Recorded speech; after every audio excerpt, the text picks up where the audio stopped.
la importancia ¿cómo se llama? De entender la inmanencia de Dios y también su trascendencia. Y la trascendencia de Dios tenía que ver con este Dios que todo lo creó, todo lo dio, y la inmanencia tenía que ver, en forma resumida, en cómo este Dios no dejó sola a su creación, sino que la acompañó y la acompaña hasta el día de hoy. Eso sería, digamos, en resumen. Cuando se habla de la trascendencia de Dios el Espíritu Santo en el creyente, la persona que cree, tiene que ver justamente con la nueva creación, es decir, el nuevo nacimiento. Eso se refiere con la trascendencia de Dios el Espíritu Santo en el creyente. Es el que obra, eh, ayuda a que haya una nueva criatura, un nuevo nacimiento, y eso sería su participación, digamos, en la parte trascendental, ¿sí? Y en la parte de inmanencia, como ustedes bien lo dijeron en la prueba, tiene que ver con que este Dios, que no solamente participó de la creación del nuevo nacimiento en el creyente, sino que también su inmanencia significa que Él nos acompaña al creyente dándole sabiduría, inteligencia espiritual, dones, etcétera, para que se pueda ir dando todo lo que ya está dado, ¿sí? En ese sentido, no sé si queda claro el concepto.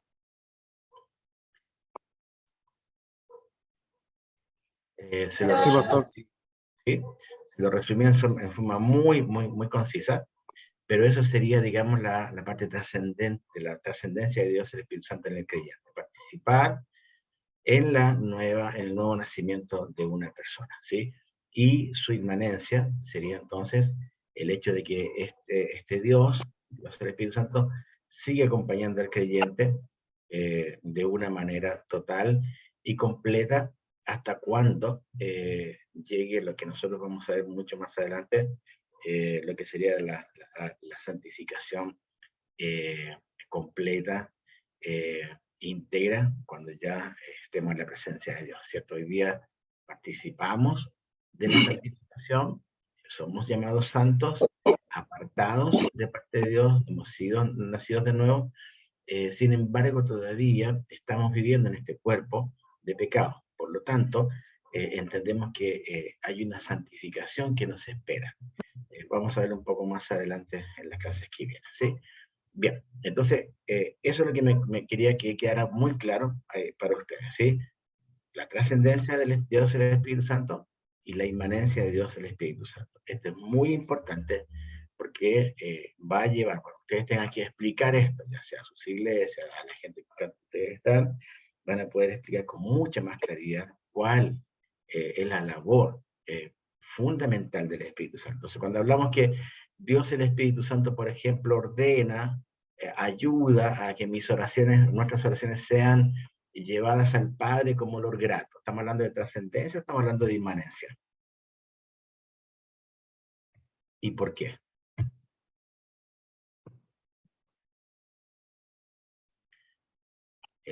A ver, ¿hay alguien que quiera? ¿O quieren que apunte con el dedo así?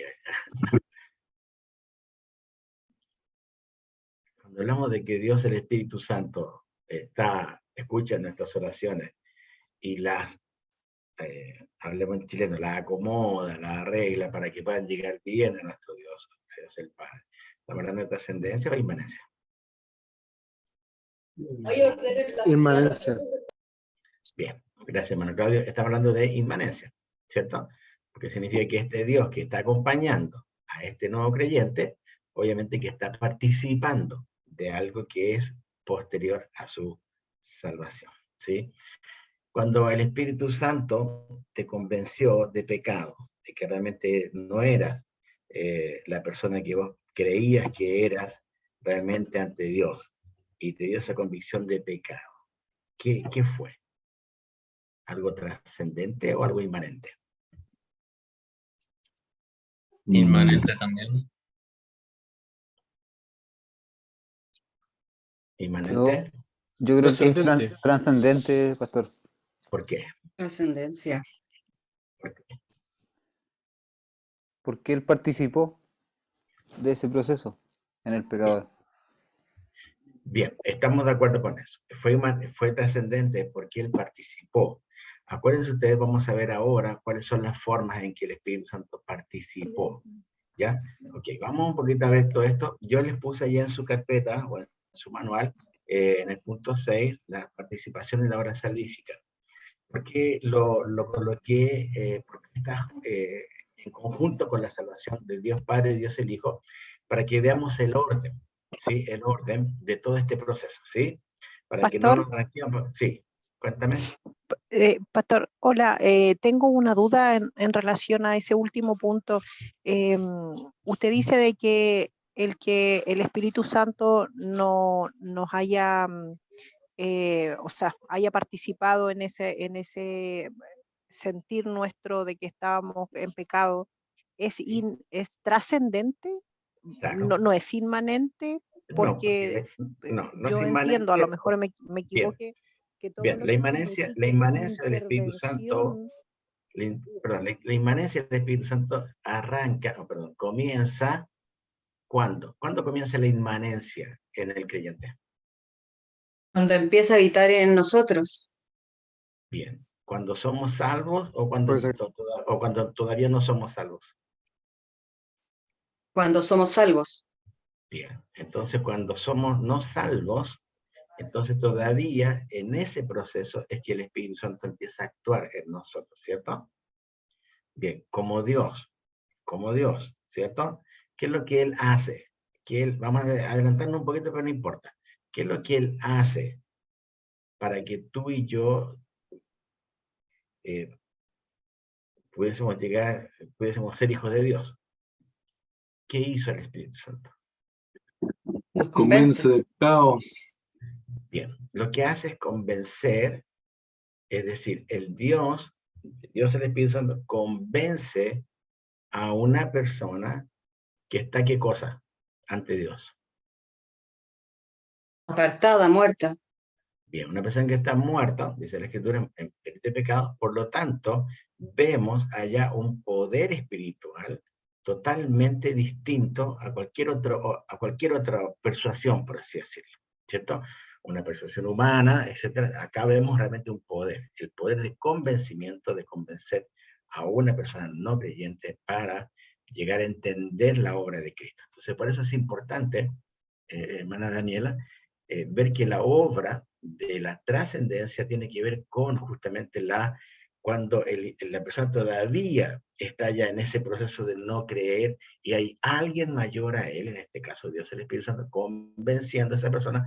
¿Para qué? Para que luego de ese convencimiento venga, porque vamos a conversar más tarde, que significa todo el nuevo nacimiento de la persona. ¿Sí?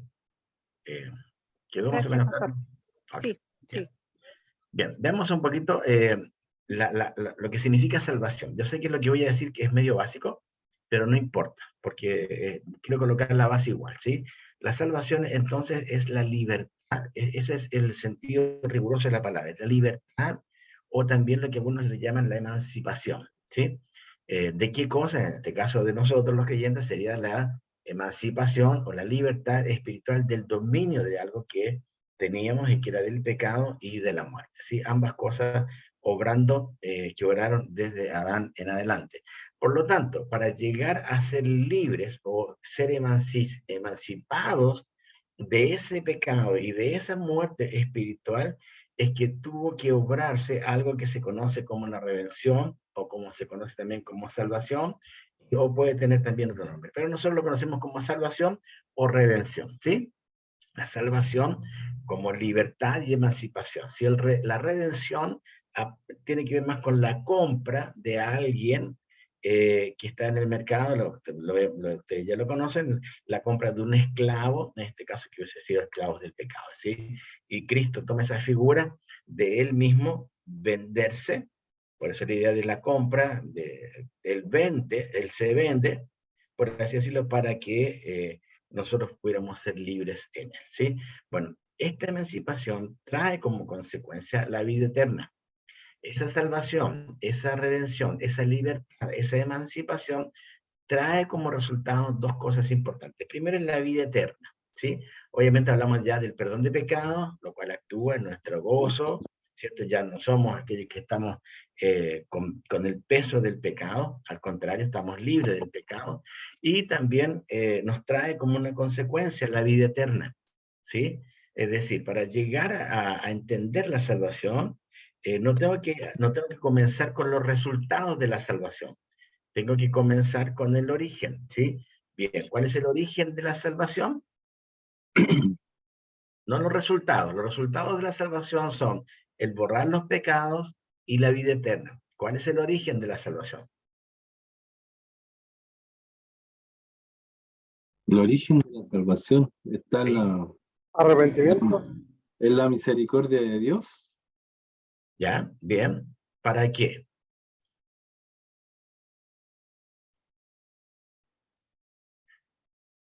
Bien. Voy a colocarlo de otra manera. ¿El hombre pidió ser salvado? No. Partamos de la base de eso. El hombre nunca pidió ser salvado. Adán no vemos que buscó a Dios. Al contrario, Adán se esconde de Dios.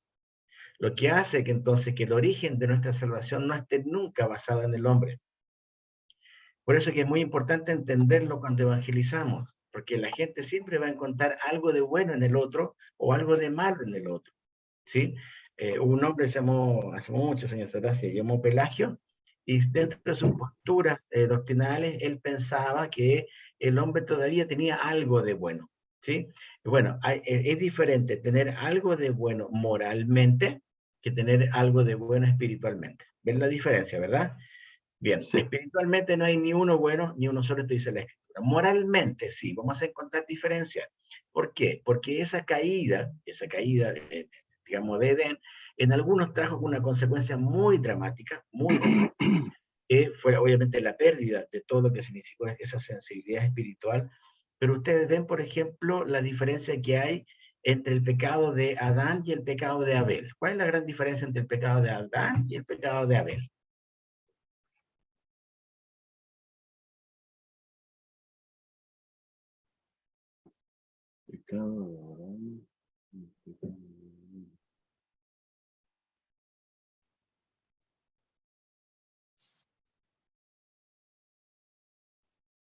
El pecado de Adán, pastores, desobedeció junto con su esposa. Bien, vemos que el pecado de Adán fue la desobediencia, ¿cierto? Ese fue el pecado, era el pecado de Adán. Fue desobedecer la orden y el mandato de Dios. ¿Cuál es el pecado de Abel? No, de Caín, perdón, de Caín. Ahí sí, ¿Qué dije? ¿Dije Abel? De Abel, sí, De Adán y Abel. Ok. Estamos pensando que había hecho mal Abel. Estaba tratando de buscar. ¿De qué vas dando? Perdón. Incluso pensé si era Abraham y Abel. Ok. Ya, entre las diferencias, ya, ahora sí. Ahora a ver si entre el pecado de Adán y el pecado de Abel. No, de Caín. Matar a su hermano. Matar a su hermano. ¿Envidia, pastor? Ya, La premeditación. ya tenemos la envidia, la meditación. La conciencia del pecado. Ya. Los dos, todos tenían conciencia de pecado. Ya. Yo digo más? que no hay ninguna, pastor. Yo creo. Ninguna. ¿Y cuál sería entonces? No hay ninguna diferencia entre el pecado de Adán y el pecado de Caín para ustedes.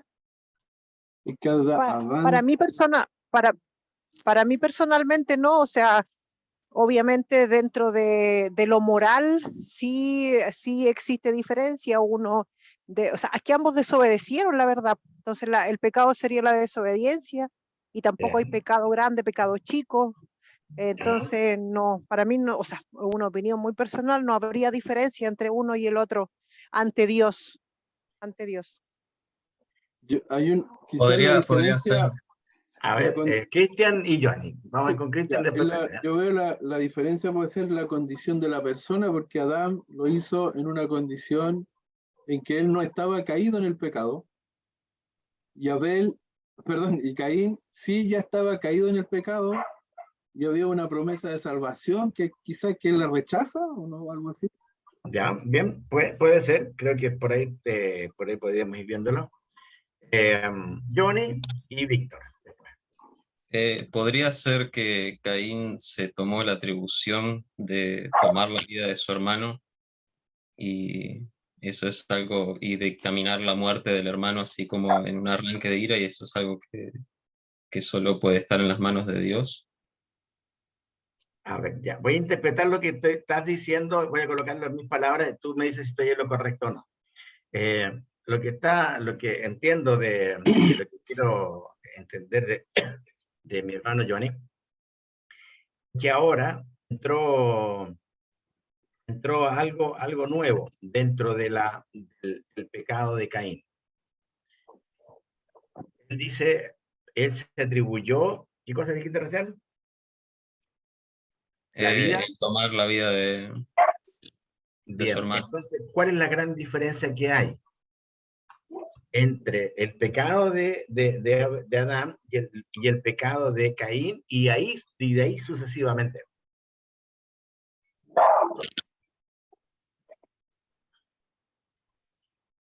Hay una gran diferencia. Hay una diferencia. Ya esto lo quiero marcar desde el principio. No es que no haya diferencia, hay una gran diferencia. Víctor, Eduardo y Felipe, ¿sí? Bien. Víctor. Pastor, me puede volver a decir la pregunta para poder masticarlo un poquito más? ¿Cuál es la diferencia entre el pecado de Adán y el pecado de Caín? Ya, como yo decía recién en la premeditación, que el Señor le había dicho en el momento, ¿qué vas a hacer? Ya le estaba diciendo que no lo hiciera. Le habló, se anticipó a los hechos. Y ¿Ya? lo otro es la soberbia y el orgullo de Caín. Porque después nuevamente el Señor le pregunta, ¿dónde está tu hermano? Y Caín le dice, ¿qué yo con mi hermano? ¿Acaso soy guarda Dios de él? Entonces ahí seguía como poniéndole una traba a Dios, así como intentando de evitar que se dijera lo que había dicho. Eso. Por ahí veo un poco la diferencia que entre Adán fue como más, digamos, en la inocencia, podríamos decirlo, de haber caído en el pecado, entre comillas. Ok, gracias, Víctor. Eduardo. Bueno, lo que le mencionaba al principio en el caso de Adán, que fue obviamente la desobediencia, y en el caso de Caín, el enojo, que ahí comparto un poquito lo que nos comentaba el hermano Víctor, porque tiene que ver que él, obviamente, como el Señor ante él miró la ofrenda de Abel, y en el caso de Caín, cuando le ocurrió aquello, él se enojó bastante con respecto a aquello, y bueno, también seguramente tuvo momentos de ira, de furia. Creo que por ahí va el pecado. Ya, por ahí iría la cosa. Ya. Felipe. Bueno, para aportar nomás, veo que el pecado de Adán es una desobediencia hacia Dios mismo, directamente hacia Dios. En cambio, lo de Caín, por decirlo de una manera, es una falta hacia su hermano. Bien. Pastor. Hacia su hermano. Ya. A ver, Daniela. Sí, así como por opinar nomás, dijo, podría darse también por la actitud que cada uno tomó después de haber pecado. Ya, puede ser, sí, la actitud que tomaron. Bien. Ahora hablemos en términos concretos, así como, digamos, humanamente hablando. ¿Cuál de los dos pecados fue el más grosero? El de Caín. De Adán. Adán. El de Adán, el de Caín. Adán. Adán, porque Adán quiso ser la serpiente, la serpiente fue astuta y le dijo que iban a ser como Dios. Entonces, ese pecado yo creo que ha sido transversal a través de toda la historia de la humanidad. Ese fue el pecado mayor. Ahora necesito que lo piensen de nuevo y me digan realmente cómo categorizamos el pecado de Caín.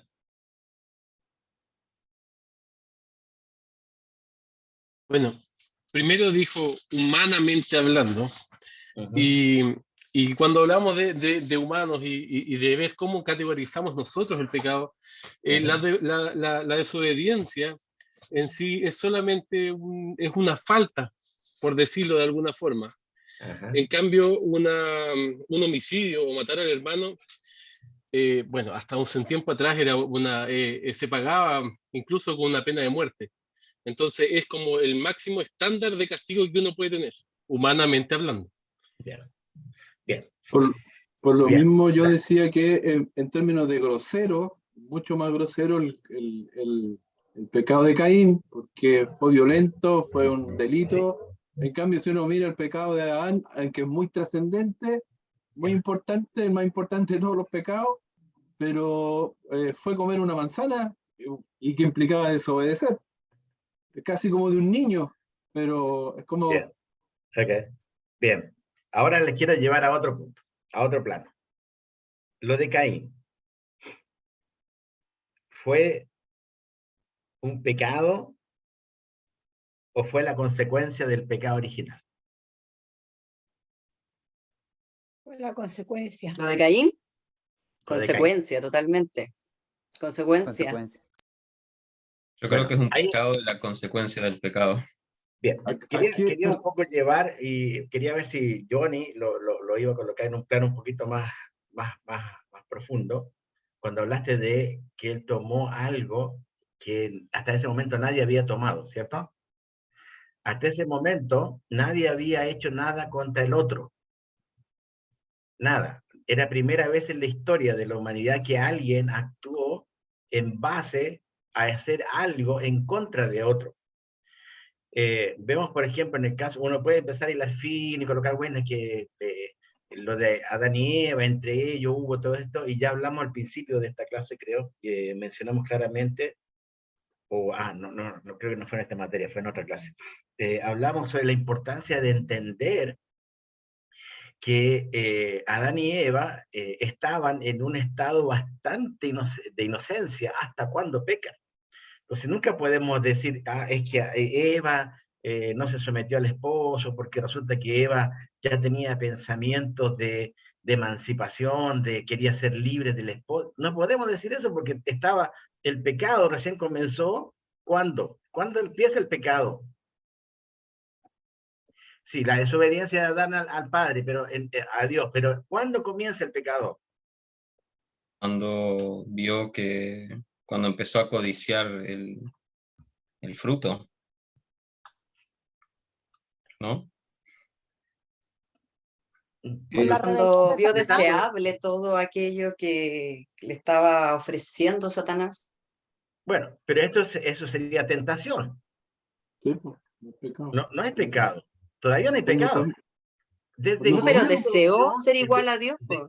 ¿Desde cuándo Dios estableció que el hombre había pecado? Cuando comió la manzana, ¿no? Desde el fruto. Cuando la mujer come el fruto, no sé si fue manzana. ¿le es considerado pecado? No. Cuando la mujer come del fruto, ¿le es considerado pecado? La mujer sí. Sí, porque le dijo que no. Desobediencia. Según Romanos, se trata de una transgresión y hay una diferencia. Cuando el hombre desobedece a Dios y él come del fruto, este primer Adán falló. Este primer Adán pecó, por eso que a él se le imputó el pecado, no a ella. Porque él era la cabeza. Por lo tanto, él iba a ser responsable de lo que había ocurrido ya con su mujer. Ahora, Dios establece el pecado del hombre primero a través de la desobediencia de su hombre, del primer Adán. De ahí en adelante, todo lo que hacemos, hermanos, y esto que quiero que les quede claro a usted, a mí, para recordar y a ustedes también, todo lo que hemos vivido de ahí en adelante es la consecuencia del gran pecado que el hombre hizo al principio. Y todo eso se llamó pecado de ahí en adelante. Y el primer pecado que hubo, la primera consecuencia del pecado original fue un homicidio. Antes del homicidio vino otro pecado que fue nombrado. Mencionaron algunos. Materialmente fue el homicidio, estamos de acuerdo. Pero antes de llegar al homicidio, ¿cuáles fueron los pecados previos? Se habló de premeditación, dijo por ahí, creo que fue Víctor. Alguien habló de envidia. Yo, profe. Bien, envidia, y podemos enumerar otros más. Bueno, todo eso fue lo que se fue añadiendo como consecuencia del pecado. Y hay algunos hombres que cuando nacen, traen una semilla de pecado, mucho más, y esto yo sé que puede sonar raro, pero de ahí se los voy a explicar, traen una imagen tan dañada de Dios cuando Él los creó, que ahí sí, moralmente, uno dice, oye, pero esto es atroz, o sea, mi pecado no es nada con lo que hizo el otro, ¿cierto? Y empezamos a tratar de ver la diferencia entre pecadores. Pero para llegar a la salvación, que es el punto que le estoy tratando estamos tratando ahora, no tiene que ver con la parte moral, no tiene que ver con el pecado escandaloso o el pecado chico. Tiene que ver con ese pecado que no fue resuelto, sino cuando Dios decidió enviar a Cristo para salvación. ¿Sí? Porque si somos sinceros, hasta hoy tú y yo seguimos luchando con el pecado, ¿cierto? Obviamente tratamos por todos los medios de que no sea lo más fuerte posible. Hay pecados que no se ven, hay cosas que pasan por la cabeza nuestra que no se ven y que no salen, pero sabemos que hay pecado. Entonces acá es donde yo quiero que ustedes vean la gran diferencia entre el pecado original y las consecuencias del pecado. Ahora, se nos habla, y esto un poco añadido nomás a tu manual, cuando tú vas a los últimos capítulos de Apocalipsis, te vas a encontrar con algo interesante, muy interesante, porque así como los creyentes van a ser recompensados por lo que Dios les permitió hacer en la tierra, aunque son coronas que hay que entregar a Él en gratitud, dice la Escritura que cuando llega el juicio del trono blanco, en Apocalipsis 19, dice que delante, o sea, hay un trono blanco. ¿Se acuerdan de ese pasaje, verdad? Hay un gran trono blanco.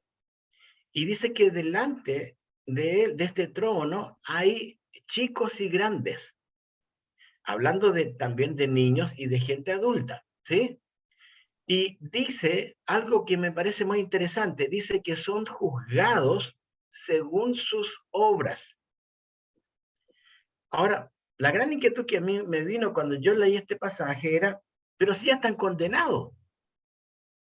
O sea, ya están condenados. Ya murieron. Es la gente que murió sin Cristo. Pero ahora están delante del trono y dice que van a ser juzgados según sus obras. Bueno, esa es la obra, esas son las consecuencias del pecado. No va a ser lo mismo el castigo, la forma del castigo eterno para un violador que para un mentiroso. Va a ser muy distinto. Así como hay grados ascendentes para el creyente, como dice Corintios, que nuestras obras van a ser pasadas por fuego, ¿se acuerdan, verdad? Y dice que unas obras son aquí y le colocan distintos materiales, dando a entender la resistencia que tienen al calor. Y dice que el que ya tiene heno, bueno, no importa porque por lo menos va a ser salvo. Esto dice la Escritura. Pero de allí también, como tenemos un grado ascendente de recompensa, también tenemos un grado descendente en cuanto al pecado y sus obras. Por eso que nosotros cuando evangelizamos, no podemos fijarnos, no debemos fijarnos en las obras de la persona, sino en su condición original. ¿Cuál es su condición original? Una persona que está sin Cristo. por lo tanto, sin salvación. Esto es la idea del por qué fue necesaria la obra del Padre, del Hijo y del Espíritu Santo en la salvación del hombre. Por eso es necesario que tú y yo entendamos claramente, pero claramente, que no hay ninguna sola persona, por muy moralmente que sea buena, no puede llegar a tener una relación con el Señor si no nace totalmente de nuevo. Y esta es la labor del Espíritu Santo. ¿Sí? Bien, ¿alguna pregunta hasta aquí? ¿Inquietud? ¿Estamos claros? Pastor, eso no sé si lo puede reforzar nomás la idea. Eso quiere decir que no es por, o sea, nosotros que somos salvos, vamos a ser también vamos a ser enjuiciados en ese sentido, pero no perdemos la salvación en ese sentido. No, seguro que no. Corintios lo dice claramente. Vamos a ver vamos a ver el tema de los dones y todo lo demás, y también vamos a ver un poco lo que está en el manual en cuanto a la certeza que tenemos en Cristo y tenemos en Dios. Donde queremos apuntar con esto es que el creyente, cuando Dios permite que tenga un nuevo nacimiento, orado por el Espíritu Santo, lo hace nacer con un propósito.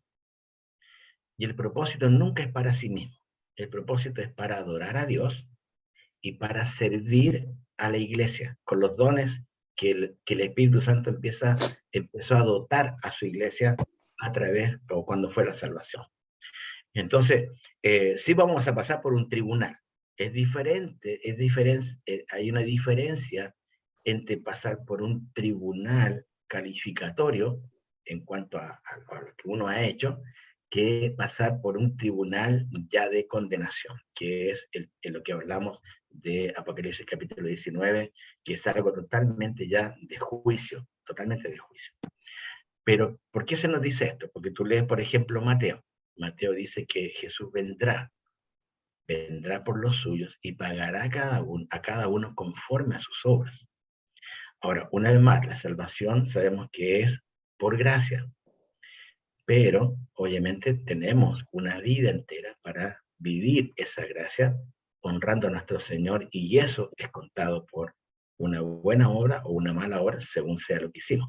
Por eso Corintios lo dice claramente, vamos a pasar por fuego, van a pasar por fuego todo lo que hicimos, ¿sí? Entonces por eso somos llamados a cuidar nuestros pensamientos y somos llamados a cuidar también nuestras acciones, ¿sí? Bien. Vamos un poquito al pensamiento de la salvación, porque en esto quiero que sigamos hablando. La vida eterna y el perdón de pecados no es la salvación.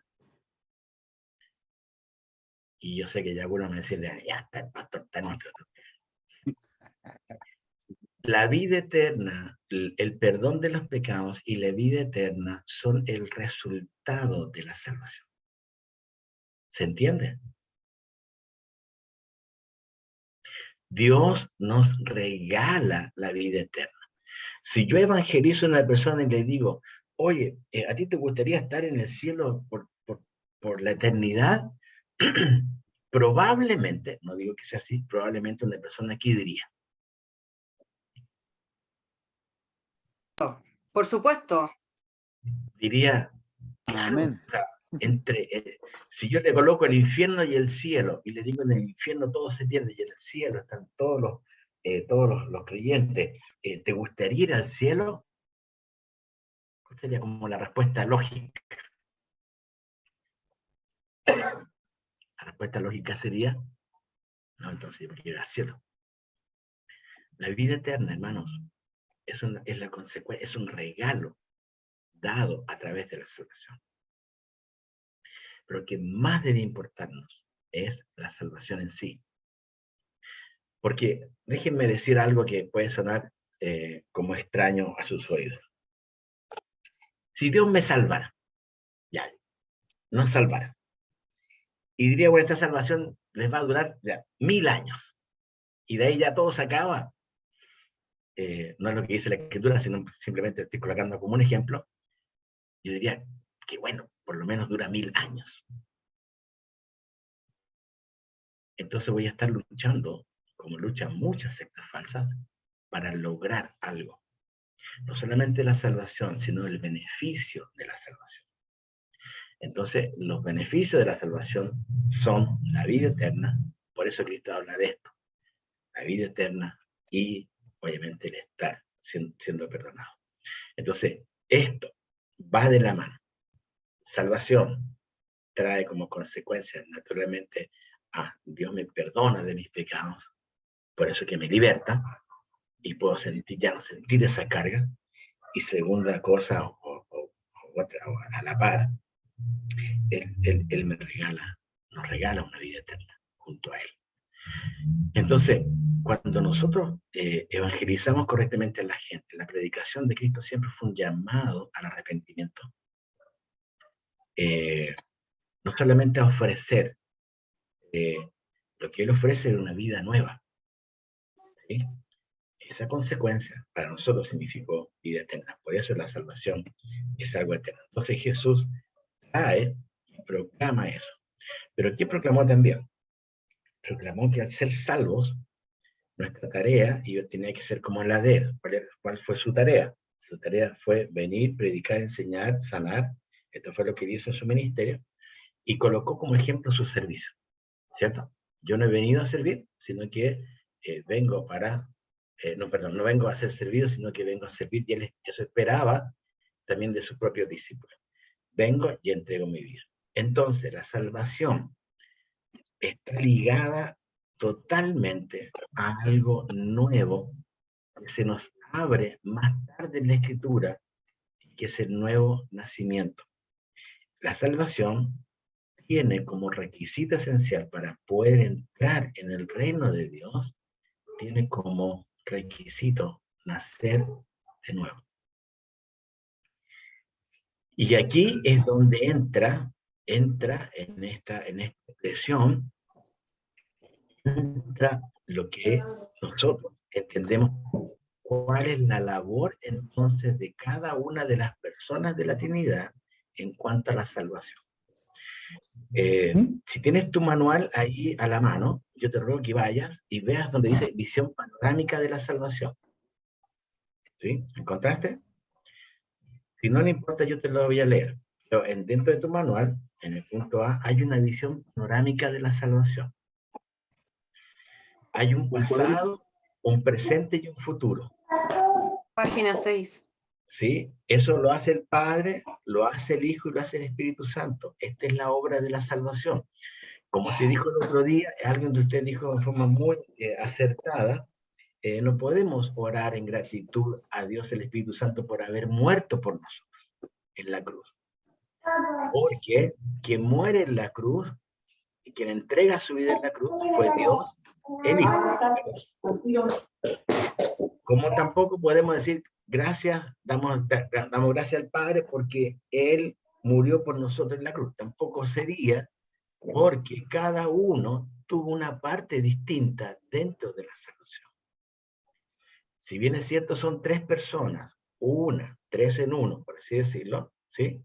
Esto lleva a que cada uno tiene una parte distinta en la salvación. Veamos lo que dice esta visión panorámica. En el pasado, ¿qué es lo que hizo el Padre en el pasado? En el pasado, el Padre nos escogió, nos eligió. Esto es lo que dice la Escritura. Fuimos elegidos por el Padre, hablando de quién fue ahora esa parte. Pero en el pasado, el Hijo nos compró con su sangre. Y para poder llegar a esto, hay alguien que nos persuadió a creer en alguien que nos compró con su sangre y que fue el Espíritu Santo. ¿Ven la secuencia que hay de un pasado, de un presente y de un futuro? Acá vemos a las 3 personas relacionadas en el pasado con nosotros. Dios, el Padre, nos escoge. El Hijo nos compró con su sangre, pero el Espíritu Santo nos tuvo que persuadir para llegar a creer en este Evangelio. en el presente. ¿Qué es lo que hace Dios en el presente? Una vez que creemos, una vez que una persona ha entendido, ha sido persuadido de creer en el Evangelio por Dios el Espíritu Santo, entonces el Padre nos sitúa como hijos. Él nos toma como hijos. Somos ahora hijos de Dios. ¿Se acuerdan de esa expresión? Ahora somos llamados hijos de Dios. ¿Por qué? Uno dice, bueno, es que Cristo murió por nosotros. Eso es correcto, ¿verdad? ¿Sí? No hay nada capcioso ahora, para que no piense que Juan está diciendo algo que... Cristo murió por nosotros, es verdad, ¿cierto? Bien, ¿eso es suficiente para situarnos como hijos de Dios? No. ¿Por qué no? Porque La falta falta de la eso. obra del Espíritu Santo para convencernos de pecado y llevarnos al arrepentimiento. Bien, porque yo intelectualmente puedo entender que alguien murió por mí. Que alguien tú le dices, pero sabes que mira, Cristo murió en la cruz, Él nos compró con su sangre. Intelectualmente yo podría entenderlo, ¿o no? ¿Sí? Entenderlo. Ahora, aquí viene alguien que lleva el intelecto a una unión espiritual importante, hermanos. Y es que él ahora nos persuade de que tenemos que creer de verdad en esta parte intelectual. Y aquí es donde nos encontramos con una gran cosa, hermanos queridos. Hay muchas personas que, y yo sé que puede sonar re feo y Dios me perdone, hay personas que creen ser creyentes porque acá entró, pero no fueron todavía persuadidos por Dios el Espíritu Santo. Me explico, ¿verdad? Eso hace algo importante. Si alguien no es persuadido a creer espiritualmente en la compra que hizo Cristo, entonces en el presente no puede situarse como un hijo verdadero de Dios. ¿Me explico? Entonces, yo sé que ahora hilamos un poquito más fino en la salvación. Yo sé que con decir que Cristo murió por mí, ¿eso me hace hijo de Dios? Sí, me hace hijo de Dios. Claro que sí, porque es lo que Dios prometió. El que cree en mí tiene vida eterna, ¿cierto? O el que cree en mí, los pecados son limpiados. Claro que es una verdad. Pero aquí hay algo que siempre se nos ha quedado atrás, y es el obrar de Dios el Espíritu Santo. No le hemos puesto mucho, no sé cómo se llama, mucha pila, perdón la expresión chilena, no le hemos puesto mucha fuerza a eso. Entonces, ¿qué llevamos a la gente? Lo llevamos a una cosa intelectual y casi emotiva. Vemos a Cristo Semana Santa chorreando sangre, ¿o no? Y tenemos encuentros evangelísticos desde, pero mira ya como Cristo está cada gota por ti, wow, obviamente que hay un impacto. Pero ese impacto, si no viene con esa persuasión del Espíritu Santo, no me sitúa como un verdadero hijo de Dios. Eso es lo que hace el Padre, nos sitúa como hijos de Dios. Cuando hablamos de nos persuadió, estamos hablando de ese momento clave cuando Dios, el Espíritu Santo, nos regeneró. El Padre nos escoge, el Hijo nos compra, el Espíritu Santo nos regenera. Cuando esto ocurre, recién el Padre nos sitúa como sus hijos. ¿Qué hace entonces el Hijo? El Hijo comienza a revelarnos el propósito y la voluntad que el Padre tuvo para hacer esto. De ahí comenzamos a entender, pero, ¿y ahora qué es lo que Dios quiere entonces de nosotros? Y Cristo nos dice, ¿cierto?, que la voluntad del Padre es que creamos en Él, etc. Que dice Pablo más tarde en una de sus cartas, que la voluntad de Dios es que nuestros cuerpos se mantengan irreprensibles. ¿Hasta cuándo? ¿Recuerdan cuando dice el apóstol Pablo? Hasta la segunda venida de Cristo. Hasta el tiempo de su venida. Hasta cuando Él venga. Entonces, empieza el Hijo a recordarnos, nos revela el propósito y la voluntad de Dios. ¿Qué hace el Espíritu Santo cuando creemos? Nos sella como propiedad de Dios. ¿Se acuerdan que dentro de los símbolos que estuvimos viendo, había uno que era el sello? Y yo sé que muchos siempre lo veíamos por el lado de los romanos, de la piedra, que se sellaba con la cosa del emperador, de los máximos, pero también había la figura de aquel comerciante que compraba, sellaba con su sello personal y luego mandaba a su gente a recoger la madera que él había sellado, que él había marcado como propiedad suya, probablemente ya pagado o por pagar. Esa es la figura que tenemos nosotros. El Espíritu Santo en el presente nos selló como propiedad de Dios. ¿Qué significa que nos selló como propiedad de Dios? Hace entonces que la salvación de Dios jamás se pueda perder. Jamás. Y aquí es donde tiene que ver Dios el Espíritu Santo.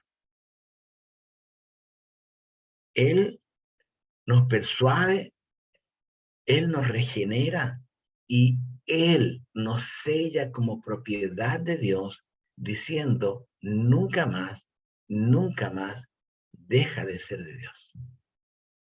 Ese es el verdadero creyente. Ahora, en el futuro, ¿qué es lo que hace el Padre? ¿Qué va a hacer? El Padre nos va a aceptar plenamente. ¿En quién? En el Hijo. En el Hijo. ¿Vieron cuando alguien fallece? Decimos, bueno, por fin está en los brazos de quién. El Señor. Ahora descansa en los brazos de.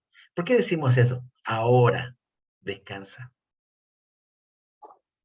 Lo que estamos diciendo en el fondo de ese creyente es que ahora, por fin, ya está plenamente con Dios. Ahora estamos con Dios, claro que sí. Pero va a llegar el momento en que Dios el Padre nos va a aceptar así, pero ya está. Somos aceptos en el amado, dice la Escritura. Por supuesto que ya somos aceptados. Es como si yo dijera a Felipe, ¿sabes qué? Voy a ir a Coyhaique, y Felipe me cree. Y yo le mando la carta, le mando todo, decir, che, ¿sabes qué, Felipe? Mira, tal fecha podría ser. Y Felipe, claro. Y estamos seguros que nos vamos a ver, porque ya nos conocemos un poco. Pero es distinto cuando yo llegue allá. ¿Me entiendes? Porque va a haber un abrazo, va a haber tomar una once juntos, compartir, hablar. Un asado. También puede ser. Asado patagón. Bien, ¿cierto? Y ahí tú tienes esa aceptación. No es que ya no nos hemos aceptado, sino esa cosa que para nosotros suena como más real. ¿Qué hace el Hijo? En el futuro, ¿qué hará?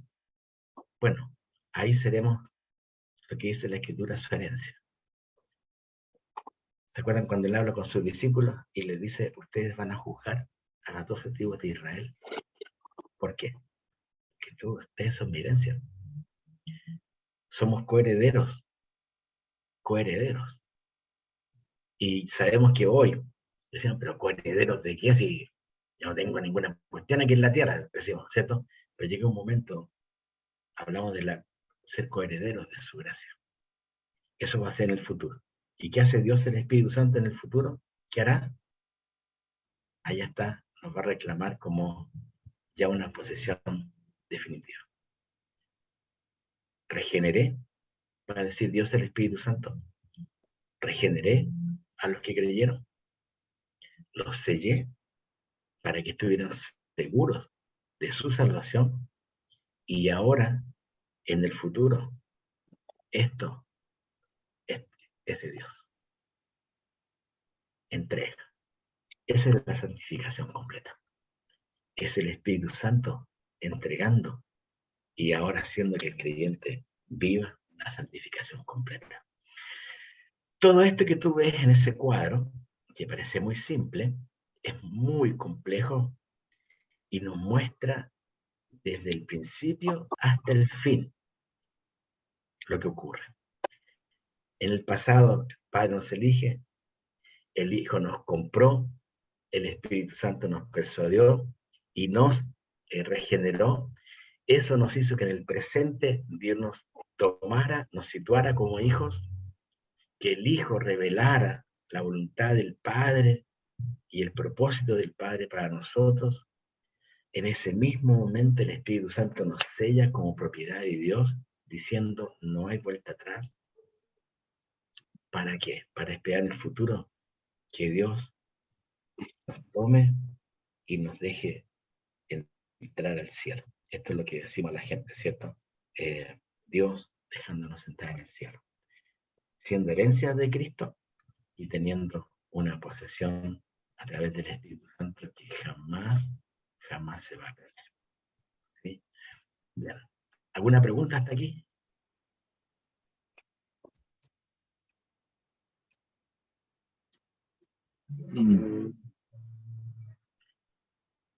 ¿No? Muy bien. Bien. Bueno, eso es un poco la participación a nivel de, ¿cómo se llama? A nivel de Trinidad.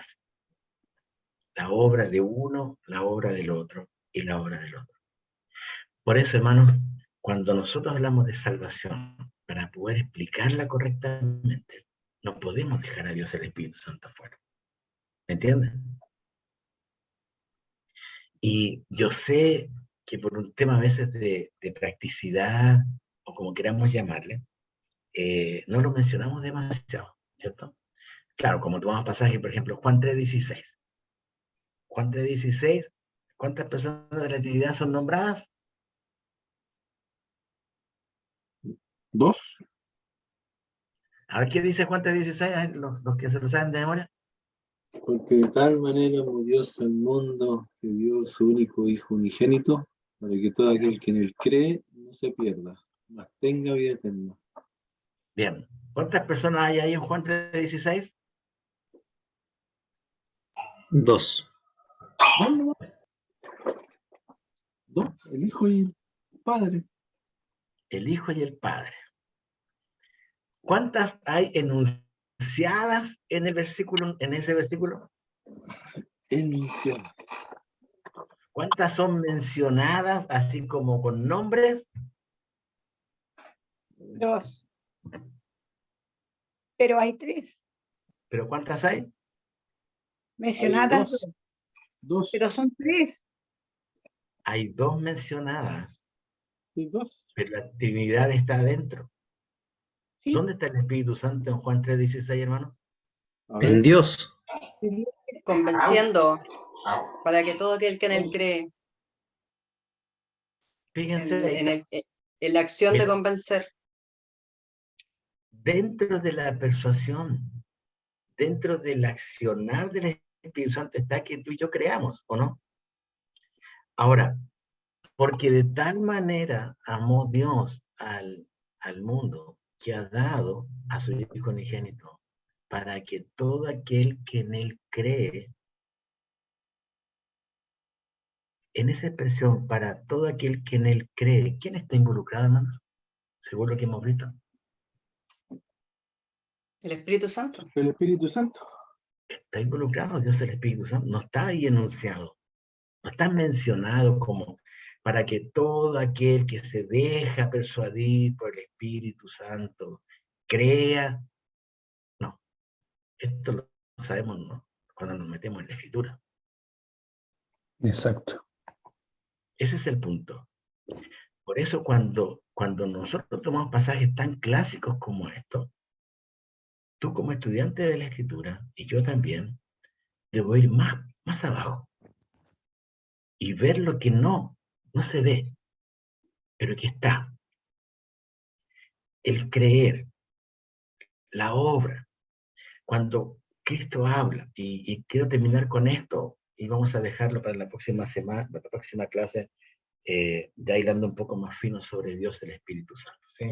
Lean donde aparece Dios, el Padre, la obra del Dios, el Hijo, está allí, pero con fuerza, no olvidemos esto, hermanos. La salvación provista por Dios a través de su Hijo no puede ser completa sin ¿qué cosa? ¿Sin qué cosa? Sin el Espíritu Santo. Sin el Convencimiento por lograr. parte del Espíritu Santo. Allá está. Por eso que hay mucha gente en las iglesias que no son creyentes, y esto tiene que preocuparnos. Tiene que preocuparnos, hermanos, de ayudar a la gente a que entienda que no basta acá, que no basta saberlo, sino entender por qué. Vamos a ver, y yo te ruego que durante estos días que no vamos a estar juntos, y que tú vas a poder leer el manual con detenimiento y los pasajes que están allá, te vas a dar cuenta de una forma clara que sin el obrar de Dios, el Espíritu Santo, estamos fritos, no hay nada, no hay salvación. Pastor, una consulta. Sí. Pero hay una parte en la hoja 7 al final que dice: Cristo al mismo tiempo intercede y es nuestro abogado. Como intercesor, tiene en cuenta la debilidad, la ignorancia y la inmadurez del creyente, cosas de las cuales no hay culpa. Entonces, eso se podría, a ver, ¿cómo se podría decir en cuanto a aquel que cualquiera de nosotros que se entregue a Cristo, que lo acepte en su corazón y todo eso, pero esa persona no conoce del todo todavía lo que está sucediendo? Entonces, el Espíritu Santo como abogado, yo creo que entiende y ayuda a esa persona, porque sabe que es inmaduro, que hay cosas que no entiende y todo eso. ¿Ayuda? ¿Es así? No en realidad, pero cuando hablamos de la inmadurez de un cristiano, estamos hablando de una persona que ya nació de nuevo. Sí, pero por ejemplo... Cuando hablamos de un creyente inmaduro, hablamos de una persona que ya es creyente. Lo que estamos planteando, hermana Miriam, ahora, es el hecho de que hay gente que cree que es cristiana, pero que no ha tenido realmente ese convencimiento pleno espiritual de su necesidad espiritual. ¿Doctor? Una persona puede creer, sí, yo, listo, me presentan a Cristo. Si me lo presentan correctamente, como la Escritura lo dice, y caigo a los pies de Cristo entendiendo mi pecado, mi falta y todo lo demás, y arrepintiéndome de mis pecados, sin duda soy salvo. Esto dice la Escritura. Ahora, la inmadurez se puede mostrar de diferentes maneras. ¿Por qué? Porque va a depender de todo lo que yo traigo, de todo mi bagaje, de todos mis pensamientos. No es lo mismo, por ejemplo, que yo haya sido criado en el hogar de una familia pastoral, por ejemplo, bien, donde me criaron como con conceptos muy claros, vidas también ejemplares. No así, por ejemplo, aquel que llegó a Cristo con una familia, pero hecha a pedazos. Puede que Dios obre en cualquiera de los dos casos y va a obrar, pero en eso es donde Dios, el Espíritu Santo, va a ir trabajando, porque ya nos convenció de algo, nos convenció de una necesidad extrema y que fue de nuestra salvación. Ese es el punto, ¿sí? Por eso es que hay que diferenciar entre inmadurez espiritual y no ser salvo, que son dos cosas totalmente distintas, ¿sí? Cristian. Sí, una pregunta, o sea, qué opina usted respecto de que quizá pueda ser un buen ejemplo de alguien que no alcanzó a ser regenerado por el Espíritu Santo, la apostasía, un ejemplo de eso, ¿no? ¿Podría ser? Bien, es una muy buena pregunta. Por ejemplo, no es posible, no existe ningún cristiano apóstata. Claro. Es decir, no puede existir un ser cristiano y ser apóstata. O sea, son dos, porque un apóstata es una persona que nunca fue regenerado. Por eso que apostató. ¿Sí? Una persona que va y vuelve atrás, por así decirlo, como lo dice Hebreos, por ejemplo, dice, nosotros no somos de los que volvemos atrás. ¿Por qué? Lo que está diciendo la idea es que es una persona que ha creído, por lo tanto, no puede volver atrás. Y no lo alcanzamos a ver hoy día, pero me adelanto un poquito. Cuando se habla de regeneración, que es la obra del Espíritu Santo, el nuevo nacimiento, es algo que no tiene vuelta atrás. Es decir, no hay algo que yo no puedo volverme atrás. Por eso la pregunta de Nicodemo. ¿Se acuerdan? La pregunta de Nicodemo diciendo, pero ¿cómo yo voy ahora siendo como ya más adulto, cómo vuelvo? Y la idea, la respuesta de Jesús, ¿cuál fue? ¿Cuál fue la respuesta de Jesús? Que tenían que volver a nacer, pero del Espíritu. Bien, pero siendo tú, ¿qué cosa? ¿Dónde apuntó Jesús? Maestro. Siendo tú Maestro. acá. Maestro. Acá, teniendo todo acá, Nicodemo, hay que hacer algo distinto. No puede. Entonces, si lo dice en ese sentido, Nicodemo no era apóstata, al contrario, era alguien que estaba buscando sinceramente de Dios, ¿cierto? Pero aún así, vemos que él todavía no había nacido de nuevo, por eso Jesús se lo dice. ¿Cuánto más un apóstata, supuestamente cristiano, estaría mucho más lejos que ¿cómo se llama? Que Nicodemo, ¿sí? Por eso la importancia de la apostasía no podría ser algo que vaya de la mano de un creyente, ¿sí? Pastor, y dentro de eso, como una derivada de la misma pregunta, dentro de eso, en la apostasía, pensando que gente que aparenta ser cristiana pero nunca fue regenerada, también ahí nacen todos estos tipos de iglesias medias raras, con, no sé, de sanación, de cosas. Uno no los puede categorizar, o sea, no los puede condenar porque uno no sabe cómo Dios obra en cada persona, pero se ven que tienen doctrinas que son completamente desviadas, que a la luz de la palabra no cuadran. De ahí nació todo eso, ¿no? Sí. Bueno, eso y mucho más. O sea, eso es una muestra, hablemos así, cristianizada, y a la vez diabólica también, hay que decirlo, porque al mostrarse como algo cristianizado, la gente dice, bueno, aquí está Dios, y en el fondo la práctica es totalmente ajena a lo que engaño.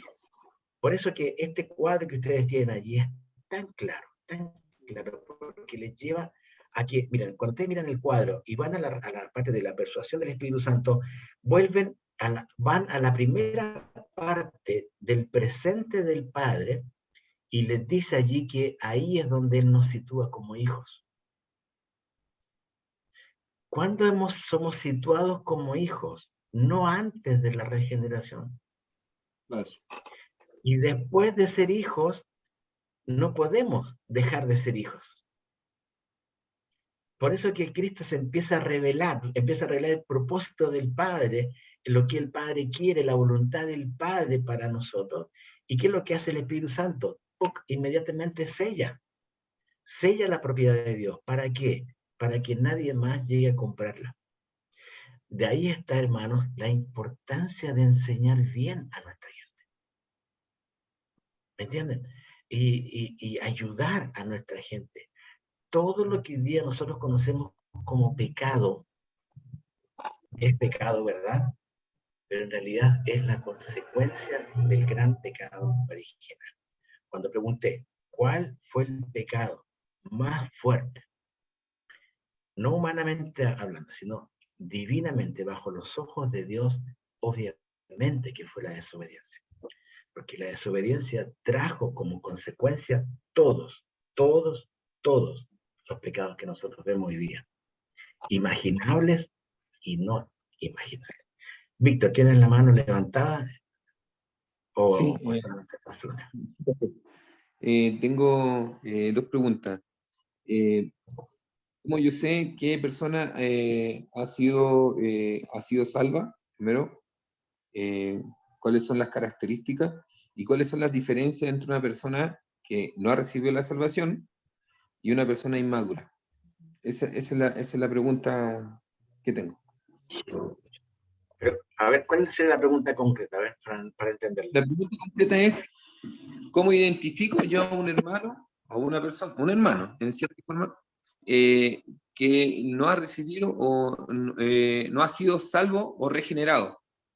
Bien, primero que nada, entendemos que nadie puede ser llamado hermano en la fe si no ha sido regenerado, ¿cierto? Si no ha sido situado como hijo de Dios.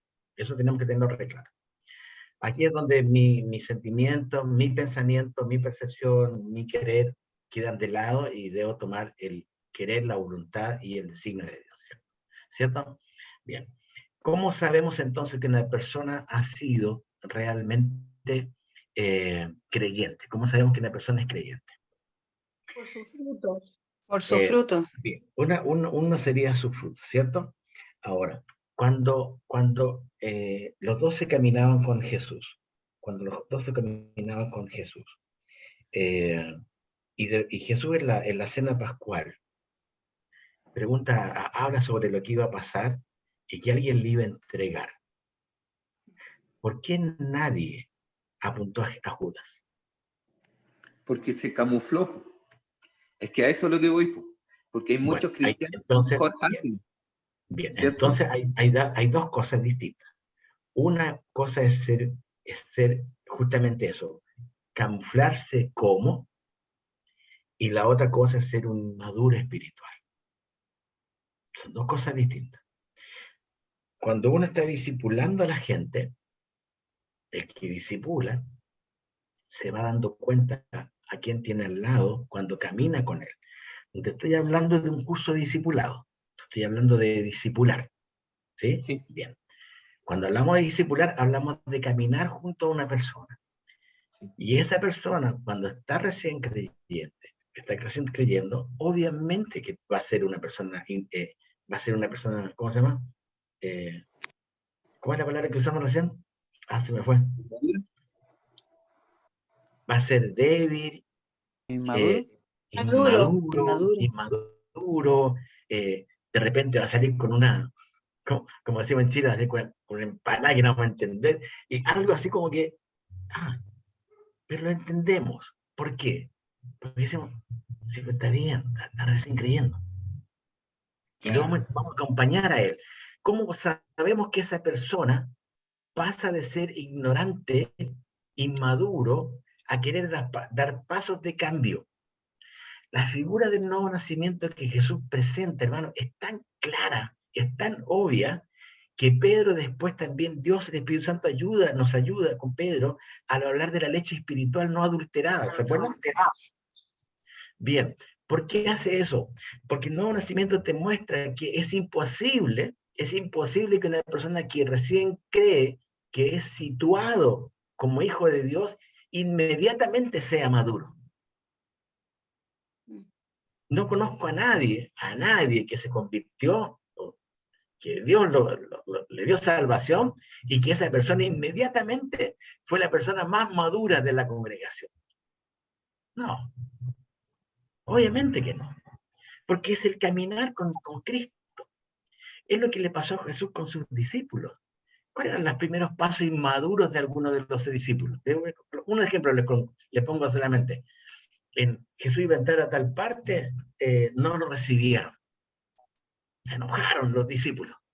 Se enojaron porque no querían recibir a su maestro, a quien ellos amaban, con el que estaba. ¿Qué es lo que dijeron dos de ellos, inmaduramente?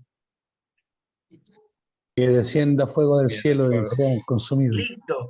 Que descienda, Señor, que descienda, hagamos que descienda fuego del cielo y los destruya. Y Jesús le ha dicho, bien, pues hermano, eso ya esperaba usted. Así me gusta mis discípulos, que sean aguerridos, que sean que tengan. No, ¿qué les dice? ¿Qué les dice? El que no es contra nosotros, es con nosotros. Y en ningún momento le dice, a ver, chicos, no sean inmaduros. no sean niños, no sean bebés espirituales, vengan para acá. No, les dice, chicos, yo no vine a perder, yo Esto no vine, es así. ¿entienden? Bueno, ahí tienes una actitud inmadura. Lo de Judas es otra cosa. En Judas teníamos un doble estándar. Vemos a una persona que tomaba, tenía la parte del dinero, y ¿qué hacía con el dinero? Lo gastaba, robaba. Ahí está. Sustraía. Ahora, ¿ven la diferencia entre inmadurez y vivir una vida doble? Bueno, esta es la gran diferencia.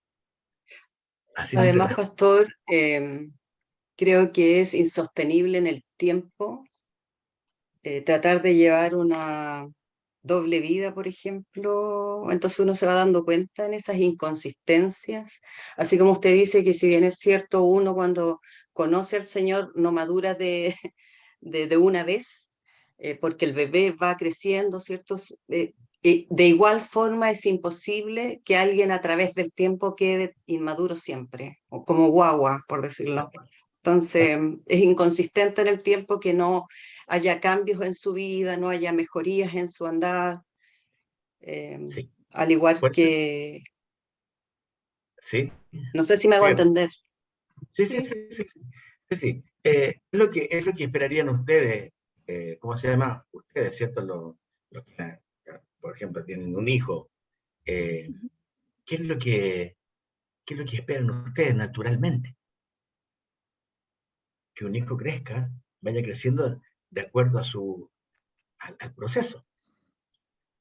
Yo a mi hijo a los 5 años no le podía decir, oye, échate un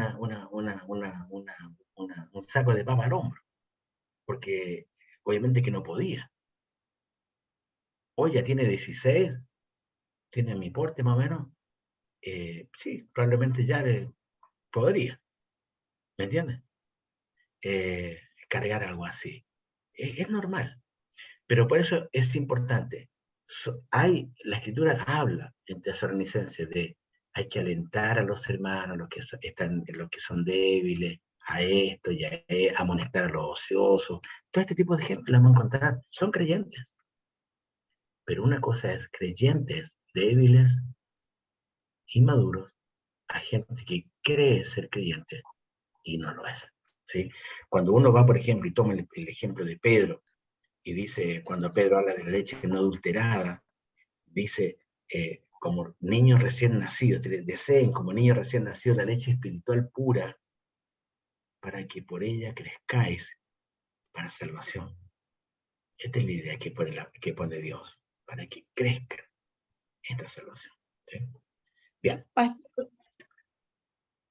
También. En Romanos también habla acerca de eso, como antes sabes, sí, es verdad. Sí. Bueno. ¿Puedo hacer una pregunta? Sí.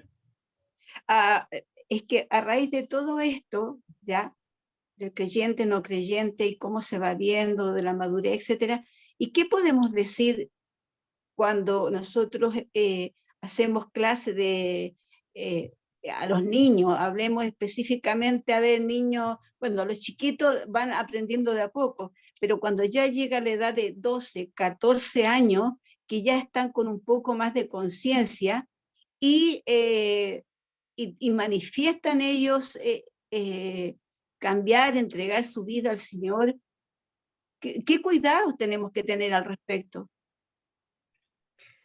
Esa ya es una pregunta mucho más de... Sí. Bueno, a veces una de las cosas que tiene que aprender la iglesia actual, hermana, es que nosotros no tenemos que negar a los niños estudiar la Biblia.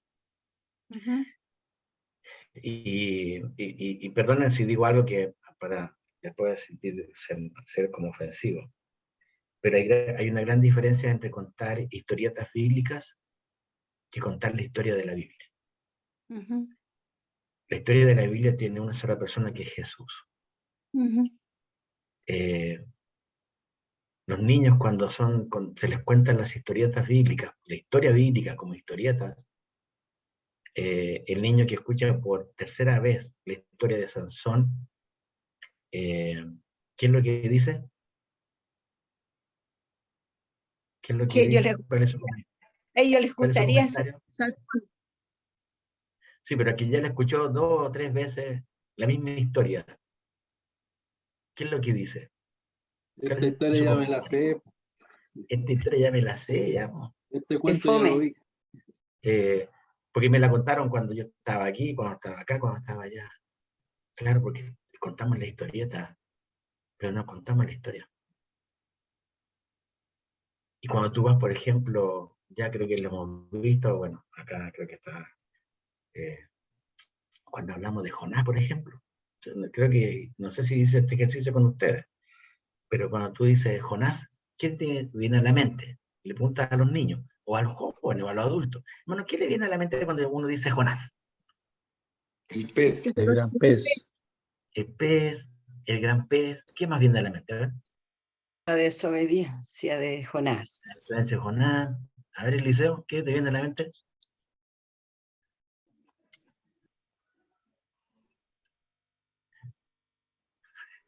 No se escucha. Teclea, pero no pasa nada. Ya. No, no. Vemos tu dedo que se mueve como loco, pero no sabemos qué pasa. No, no importa, está bien. Bueno, Pez, cantamos el canto ese de la desobediencia, desobediencia de Jonás. sí, la desobediencia, el profeta gruñón, el que se enojó con Dios, el que no estuvo de acuerdo, el que, ¿saben qué? Todo eso no tiene nada que ver con Jonás. Jonás es igual salvación de Dios. Si un niño cree que el libro de Jonás es para contarle la historia de un pez que se tragó un profeta, entonces como maestro, ¿sabes lo que le enseñé a ese niño? Historia. Nada. No le enseñé nada. Porque no hay ni una enseñanza de que un pez se tragó a un profeta. ¿Cuál es la enseñanza? Porque de esa enseñanza yo debería sacar una aplicación, ¿o no? La obediencia. La aplicación sería, no, la enseñanza es esta. Un pez tragó a un hombre. ¿Cuál es la enseñanza? ¿Cuál es la aplicación a esa enseñanza? Un pez se tragó a un hombre. No hay ninguna. No hay ninguna. No hay que acercarse a los peces. Bueno, eso es, tal cual. Chicos, tengan cuidado, cuando vayan al mar, no se acerquen tanto porque puede venir un pez y se los va a... No enseñé nada. Esta es la historia, mano. Este es lo triste de la historia bíblica. Y te vas con muchos. ¿Sabes por qué hoy día no se predican aún? No se predica Oseas, no se predican los profetas menores. ¿Sabes por qué? Porque no queremos darnos el tiempo. Porque, ¿qué dijo? No nos damos el tiempo. Hay una riqueza espectacular en los profetas. Riqueza tras riqueza. Podríamos pasar años con la congregación estudiando los profetas menores. Pero ¿sabes que no lo hacemos? Por eso que los niños siguen escuchando lo de Sansón, siguen escuchando lo de Goliat, que está todo bien, pero hermano querido, tenemos que apuntar más a lo profundo. ¿Sí? Bueno, queridos, ya pasamos bastante la hora. Que Dios les bendiga muchísimo. Eliseo, la próxima espero escucharte, porque sé que me viste en los dedos, pero no logramos verte, escucharte. Pero hermanos queridos, yo les ruego que ustedes vean eso. Tarea, próxima semana, no, para la semana que tienen 2 semanas para hacer la tarea, así que para darles tiempo, van a colocar en ese cuadro que tienen allí, en ese cuadro de la visión panorámica de la salvación, quiero que ustedes coloquen allí solamente, escucha bien, solamente un versículo bíblico, o si quieres uno o más, pero de un solo capítulo, o sea, Juan 1, del 1 al 3, Tesalonicenses 1, del 4 al 2, etc., o sea, del 4 al 5, etc. Un versículo por cada uno de esas cajitas. ¿Estamos? Entonces, significa que tienes que colocar allí 9 versículos claves. Ah, No cualquier versículo, no es que apunte un poquito, sino aquel pero que es clave. ¿Sabes por qué? Porque esto te va a ayudar el día de mañana a presentarlo a cualquier persona. Por El, esto. pastor, ¿Sí? ¿el versículo completo o solo la cita? No, el versículo, no, la cita y el versículo, para poder Ya. yo leerlo bien y no tener Perfecto. que estar buscando yo qué es lo que está diciendo. ¿No? Pues un versículo que usted diga, aquí, pum, el sello del Espíritu Santo, la regeneración, o el Padre nos sitúa como hijos, etc. Esto nos va a ayudar y les va a ayudar el día de mañana para ustedes también, ¿sí? Ese va a ser el tercer trabajo práctico que vamos a tener, ¿sí? ¿Quedó claro la consigna o la idea? ¿Sí? Bien. Perfecto. Ya pues, estamos, entonces. ¿Para cuándo, pastor? Eso es para el lunes, no para este lunes, sino el lunes cuando nos volvamos a ver, ¿sí? Tiene que estar en mi correo antes de la clase del lunes 17. Ya. ¿Sí? Pero tienen bastante tiempo para hacerlo, ¿sí? Por favor, revisen el material del manual, lo que resta, lean cada cosa, cada versículo. Entonces la próxima vez que nos juntemos vamos a conversar acerca de la obra del Espíritu Santo a favor del creyente, ¿sí? Bueno, gracias por estar presentes. Fue un buen tiempo verles de nuevo. Y hermanos queridos, que Dios nos siga ayudando a seguir siendo convencidos por este gran Dios, el Dios Espíritu Santo, a favor de nuestra vida. ¿Sí? Oramos al Señor. Padre, gracias te doy por este tiempo. Gracias por escuchar y ver a mis hermanos, Señor. Y saber que tu obra continúa en tus hijos, Señor. Ayúdanos, Señor, en nuestra inmadurez. Ayúdanos, Señor, porque mientras estemos en este cuerpo, Señor, no lo vamos a lograr una perfección total. Por eso necesitamos la asistencia y la ayuda del Espíritu Santo en nuestras vidas para que nos guíe, para que nos siga convenciendo, Señor, a lo recto, a lo que te agrada a ti, Señor. Ayúdanos a que nuestras oraciones, Señor, puedan ser sinceras de corazón, que nuestro andar contigo también sea sincero, como hemos hablado. Guárdanos de un doble estándar, guárdanos de una doble vida, Señor. Ayúdanos a crecer, a madurar en ti. Y tu palabra es clara en decir que tenemos que desear la leche espiritual no adulterada, hablando de tu palabra. Por eso, Señor, ayúdanos cuando nos acerquemos a ella, que lo hagamos también con el deseo profundo de que tú nos puedas hablar, Señor. Gracias por este tiempo. Bendice a mis hermanos, bendice este fin de semana que se aproxima, que es largo. Bendice sus vidas, sus familias y también las congregaciones, Padre. Te alabo porque eres bueno. En Jesús, amén. Amén. Ya, pues, hermanos, que Dios les bendiga muchísimo. Chao, profe. Chao, hermanos. Chao a todos.